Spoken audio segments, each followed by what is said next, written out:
لبنان إذا استمرت هذه التفجيرات هو على حافة الهاوية. هذا النظام لن يبقى بالشام صالحا.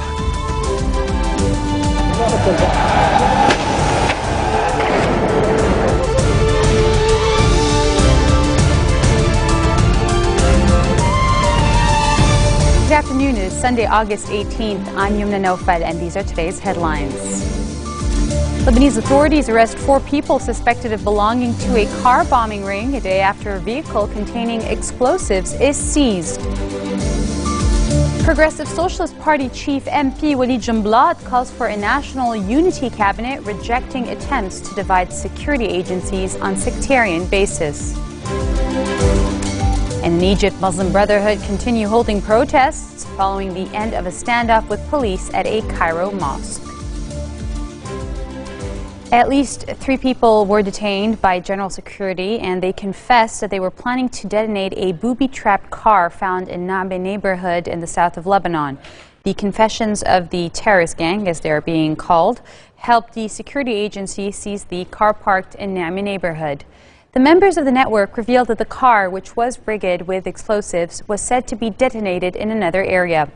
Saturday afternoon, security agencies seized a car filled with 250 kilograms of explosives near the municipality building in Naame.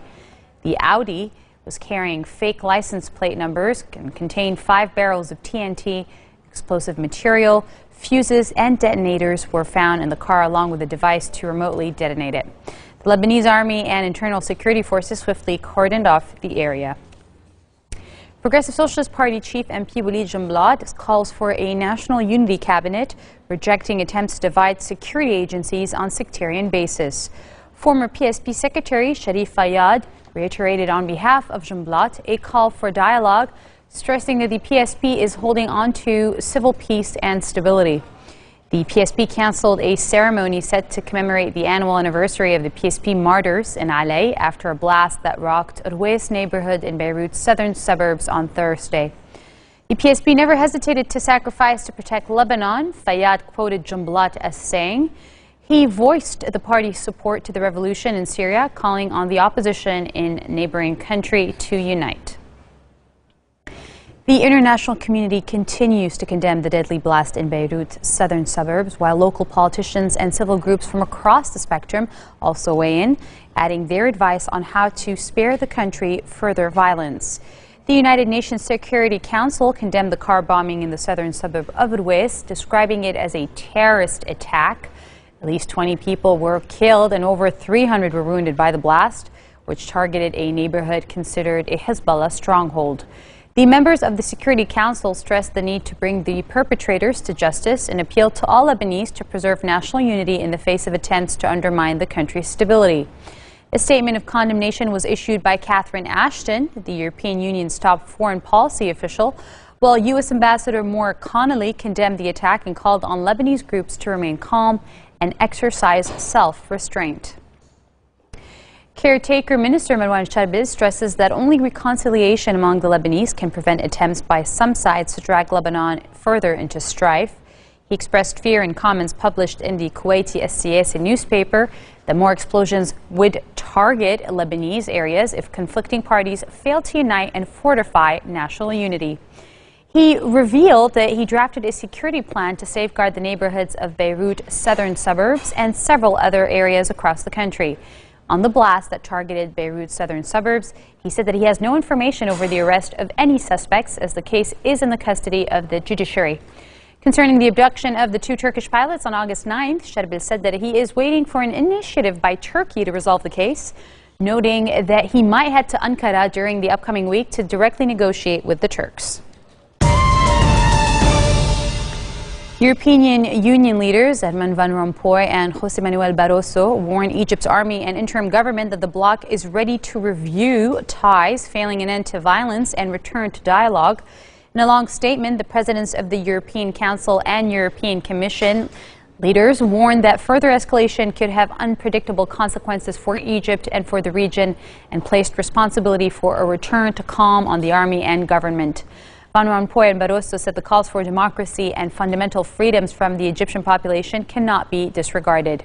To this effect, together with its member states, the EU will urgently review in the coming days its relations with Egypt and adopt measures aimed at pursuing these goals, the statement said, and it was released 24 hours before senior diplomats from the 28 EU nations hold emergency talks on Egypt in Brussels, in which they are expected to call for a snap meeting of foreign ministers within the next few days.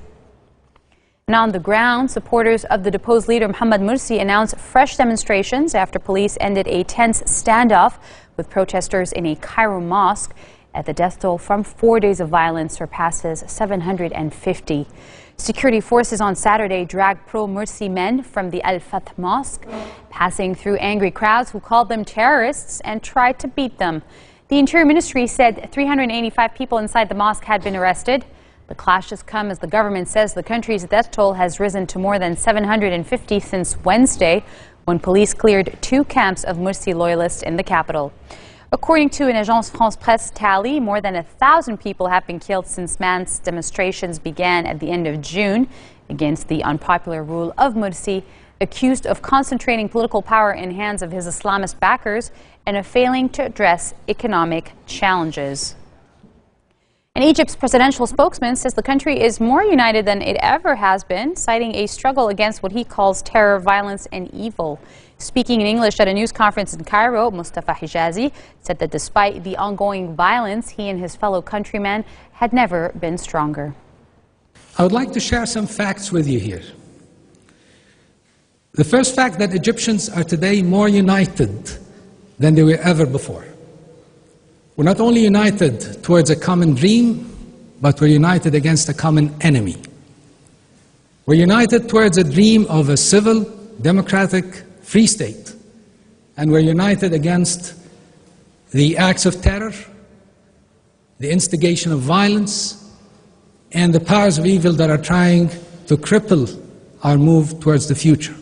We will combat extremism and we will combat terrorism, not only by security measures, but by the rule of law, by making sure that we have the proper framework of human rights established, and by making sure that we're continuing our proper path to democracy, as we promised and we will fulfill.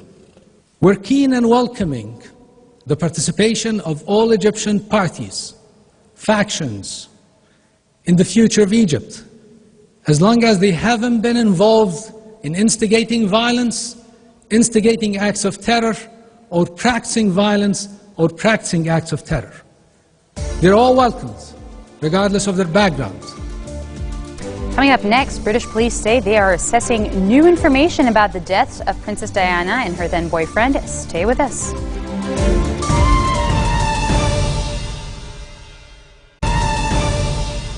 Five Bahraini police are wounded as of late. Security forces clash with opposition protesters in a village north of the capital. The injuries were inflicted at the entrance to the village of Dair with a homemade explosive device. The statement carried by the official BNA news agency said. It also added that the authorities crushed mass pro-democracy demonstrations in the capital with the help of Saudi-led troops in 2011, but sporadic protests have continued in villages. Protesters generally burn tires and throw petrol bombs, but authorities say that recently there have also been some shootings and bombings targeting police stations and patrols. At least 80 people have been killed in Bahrain since Arab Spring-inspired pro-democracy protests erupted back in February of 2011, according to the International Federation for Human Rights.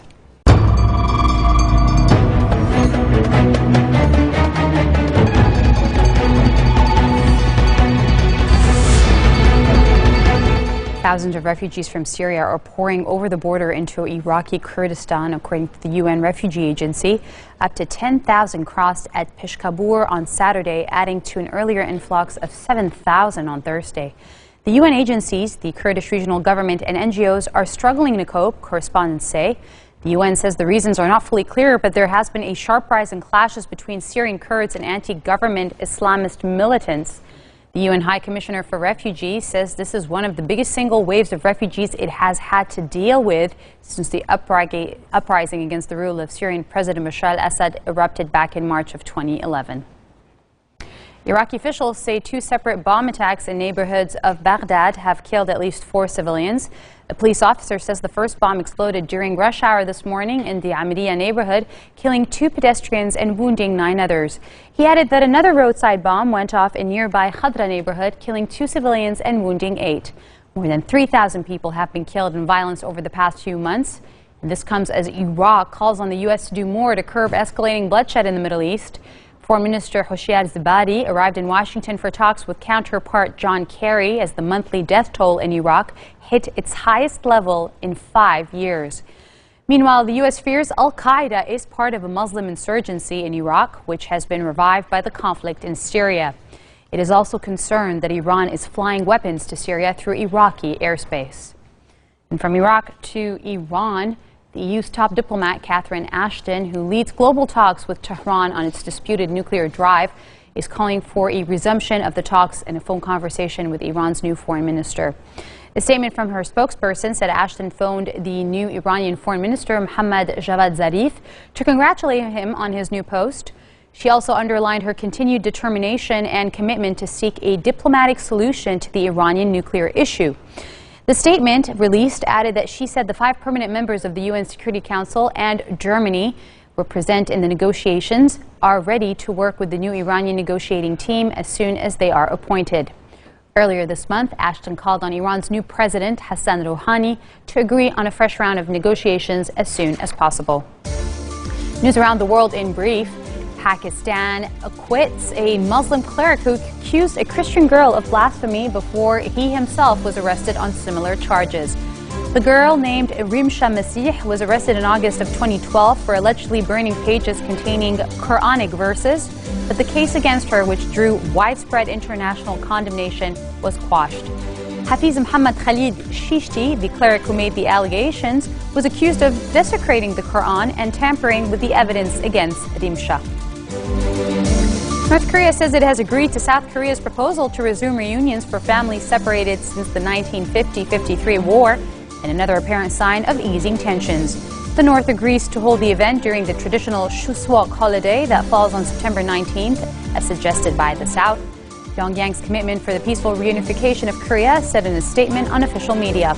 It also proposed another round of indirect family reunions via video conference around October 4th, the anniversary of the 2000 Inter-Korean Summit. And U.S. President Barack Obama returns to Washington after a brief summer vacation, readying for what is expected to be a rocky autumn dominated by showdowns with Republicans. Obama interrupted an 8-day break at exclusive Martha's Vineyard last week to denounce the bloody crackdown in Cairo by Egypt's military. But the turmoil there and the upcoming G20 summit in Russia next month, are poised to take a backseat to the domestic agenda, with Republicans threatening a government shutdown in October over the budget and debt ceiling. British police say they are assessing new information about the death of Princess Diana and her friend Dodi Al-Fayed in a Paris road crash in 1997. London's Metropolitan Police did not elaborate on the information or its source, but Britain's Sky News Television said it had come from the parents-in-law of a former soldier and had been passed on by the Royal Military Police. Sky said it understood the new information included an allegation that the deaths of Diana, Dodi, and their driver were caused by a member of the British military. A royal spokeswoman said there would be no comment. The Metropolitan Police said in a statement that it was assessing the relevance and credibility of information into the deaths that it had recently received. Diana and Dodi and their chauffeur were killed when their car crashed in a road tunnel while pursued by photographers after the couple left the Ritz Hotel in Paris on August 31st, 1997. This marks the end of our bulletin for today. Now for a reminder of our headlines. Lebanese authorities arrest 4 people suspected of belonging to a car bombing ring a day after a vehicle containing explosives is seized. Progressive Socialist Party Chief MP Walid Jumblatt calls for a national unity cabinet, rejecting attempts to divide security agencies on sectarian basis. And in Egypt, the Muslim Brotherhood continue holding protests following the end of a standoff with police at a Cairo mosque. This ends our week here at Future Television. Tune in for what is to be a very interesting news story and stay safe. لبنان إذا استمرت هذه التفجيرات هو على حافة الهاوية. أن النظام لن يبقى بالشارع صالحا.